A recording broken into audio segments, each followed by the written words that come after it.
Orang harus paham ini. Assalamualaikum warahmatullahi wabarakatuh. Warganet yang berbahagia, kita bersyukur hidup di Indonesia sebagai negara yang merdeka, sebagai tanah air kita. Mari cintai tanah air kita ini agar kita bisa melaksanakan perintah Allah dengan sebaik-baiknya. Dengan tingkat kepuasan yang akan sampai 82,2%, banyak yang meyakini, analis politik satu suara mengatakan bahwa Jokowi adalah Kingmaker 2024. Survei Indometer, Jokowi tak ingin legasinya dirusak oleh sosok yang tidak dapat dipercayai. Hasil riset lembaga survei Indometer menunjukkan kepuasan publik terhadap kinerja pemerintahan Presiden Joko Widodo mencapai 81,4%, dengan 9,6% diantaranya menyatakan sangat puas. Di tengah tingginya tingkat kepuasan publik yang menembus 81,4%, Jokowi menjadi faktor penentu dalam Pilpres 2024. Tetap tingginya tingkat kepuasan publik, bahkan mencapai rekor tertinggi di atas 80%, merupakan fenomena yang baru terjadi pada masa Jokowi. Pada pemerintahan sebelumnya, ketika masa jabatan 2 periode akan berakhir, hanya separuh yang merasa puas. Berbeda dengan para pendahulunya, Jokowi tidak bersikap diam dan berpangku tangan dalam kontestasi untuk memilih pemimpin nasional berikutnya. Jokowi mendorong sejumlah tokoh untuk maju, baik sebagai calon presiden maupun calon wakil presiden. Jokowi tidak ingin legasi pembangunan yang telah diletakkannya dirusak oleh sosok yang tidak dapat dipercayainya, bahwa para bakal calon presiden maupun bakal calon wakil presiden yang ingin berlaga pun harus memperhitungkan faktor Jokowi. Tingginya tingkat kepuasan publik terhadap Jokowi menjadi tantangan tersendiri ketika ingin menawarkan program kepada publik. Dalam survei tersebut, hanya 17,8%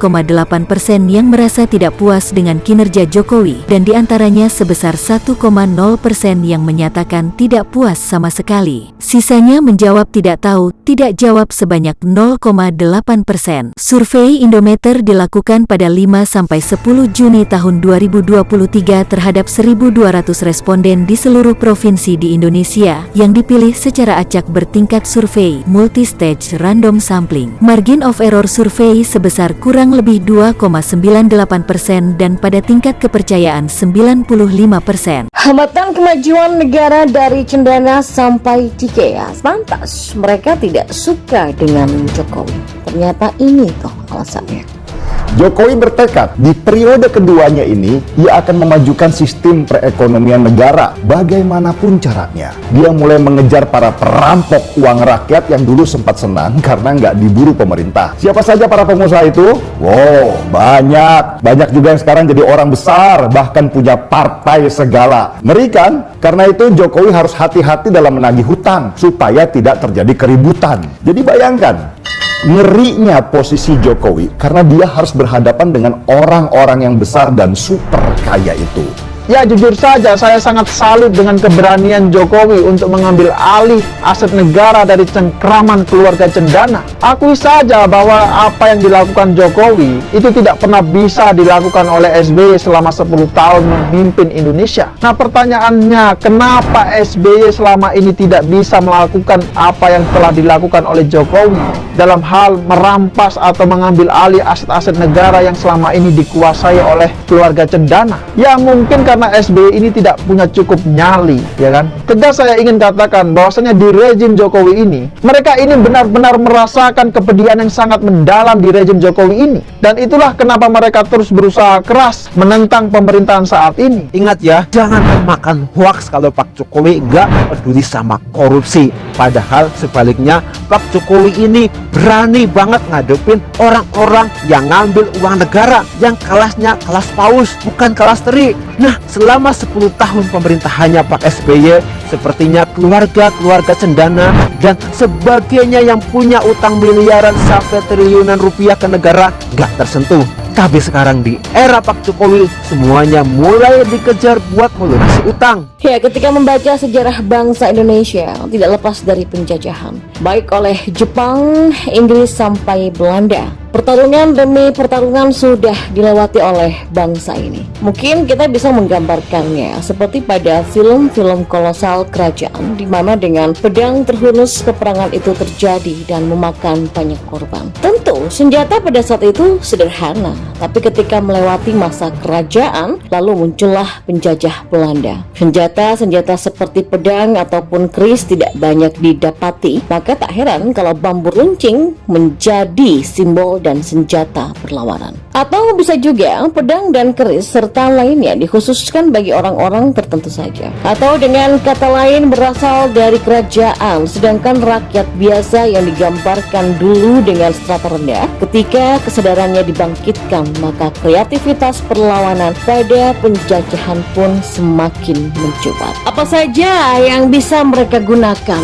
apalagi dengan sumber daya alam negeri kita yang begitu sangat kaya. Bambu runcing plus keyakinan yang teguh dapat mengusir penjajah, tak bisa dibendung. Belanda dengan persenjataan yang paling canggih waktu itu pun sangat kewalahan melawan rakyat yang sudah mencapai kesadarannya. Dan kita berhasil mendeklarasikan kemerdekaan itu. Lalu 17 Agustus 1945 menjadi hari proklamasi. Perlawanan demi perlawanan tetap berlangsung hingga Presiden pertama Soekarno mulai membangun negeri ini agar bisa mandiri dan menjadi negara yang kuat, namun terpaksa mengalami hambatan. Seperti sebuah meme yang pernah muncul dengan tulisan, "Perjuanganku lebih mudah karena mengusir penjajah. Perjuanganmu akan lebih sulit karena melawan bangsamu sendiri." Sebenarnya isyarat dari Soekarno ini sangat jelas bahwa bangsa kita tidak semuanya benar-benar berjuang untuk memajukan negeri ini sesuai dengan cita-cita luhur seperti yang tertera dalam ideologi Pancasila. Bahkan kabarnya diduga keras Soeharto telah memainkan perannya dengan sangat rapi dan licik demi kekuasaan yang langgeng. Dan sejarah telah mencatat Soeharto telah menjadi presiden kedua yang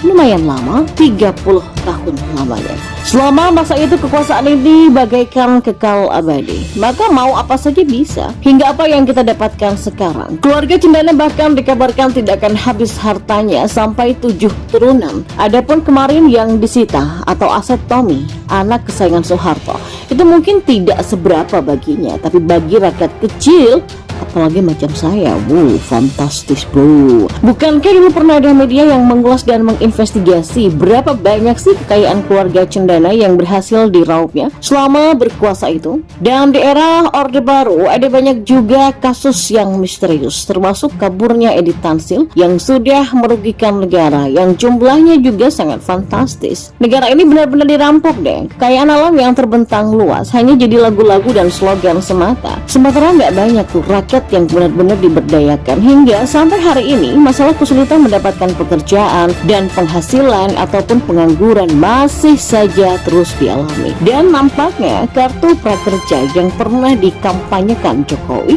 sepertinya akan mengalami banyak masalah. Sulit bisa dikatakan ini berhasil kecuali memang tanpa beban mengusut apa yang menghambat hal ini. Bagaimanapun berkuasanya seseorang tetap ada batasnya. Dan Soeharto pun dipaksa turun hingga tiba masanya. Umurnya pun sudah sangat renta, tak bisa melawan kodrat alam ya. Penguasa Orde Baru itu pun tinggal sejarah, tapi apa yang tinggalkannya masih membekas. Lalu reformasi bergulir, rakyat waktu itu menaruh harapan akan perubahan Indonesia yang benar-benar akan membuat rakyatnya sejahtera dan dalam keadilan sosial. Sebab di negara lain sudah ada yang terwujud kesejahteraan itu dengan sangat menggembirakan. Tapi ternyata era reformasi itu begitu alot. Bukannya semua rakyat bisa tuh merasakan perubahan besar, bahkan nyaris hampir sama saja. Dan sungguh orang-orang jujur seperti Gus Dur pun dibuat terjatuh dengan berbagai intrik kelicikan yang dimainkan oleh Amin Sengkuni. Kemudian perguliran bangsa ini masuk era SBY dengan tetap bertahan 2 periode. Dan selama masa jabatan SBY ada beberapa kasus atau skandal besar yang menyita perhatian publik, mulai dari Cicak versus Buaya, ditangkapnya Antasari, proyek mangkrak Candi Hambalang, dan yang tak kalah heboh adalah kasus Senturi. Masa kekuasaan 10 tahun, apakah mengurangi jumlah pengangguran atau membuat ekonomi stabil seimbang? Ternyata nggak begitu. Alasan-alasan bahwa ekonomi global memang sedang mengalami masa-masa redup sebenarnya hanya alasan klasik saja, ingin mengalihkan dari tanggung jawab. Karena negara kaya seperti Indonesia ini, apakah nggak cukup menghidupi rakyatnya? Ini sulit terwujud karena banyak sekali penipu, perampok uang negara, dan pengkhianat bangsa. bangsa. Menurut Mahfud MD, kalau uang negara tak dirampok, maka setiap orangnya bisa mendapatkan 50 juta dari negara per bulan. Nah, apakah benar seperti itu? Ya bisa aja. Karena orang yang jago hitung tentang berapa banyak kekayaan dan jumlah penduduk di negeri ini tidaklah susah. Orang-orang cerdas di negeri ini tidaklah langka. Ada banyak di antara kita, dan bahkan ada yang berkarir ke luar negeri, mungkin untuk menghindari kebejatan cara berpolitik di negeri ini. Selama masa SBY sampai masuk ke zamannya Jokowi, kasus demi kasus yang merugikan negara pun bisa terkuat. Artinya apa saja yang ditutupi selama ini akan terbuka dengan terang, dan ini karena kodrat atau sebuah ketentuan bahwa bau bangkai akan tercium. Perilaku korup dan atau KKN sangat jelas terbaca dan terlihat terang. Kasus Jiwasraya yang mungkin saja memang terjadi di masa SBY, hal ini akan terungkap. Kecuali ada oknum elit yang membuat gaduh lagi, mungkin akan makin menyulitkan. Tapi bagaimanapun permasalahan ini selain telah merugikan rakyat, juga telah merugikan waktu yang seharusnya bangsa ini sudah melesat maju melebihi negara-negara di Asia.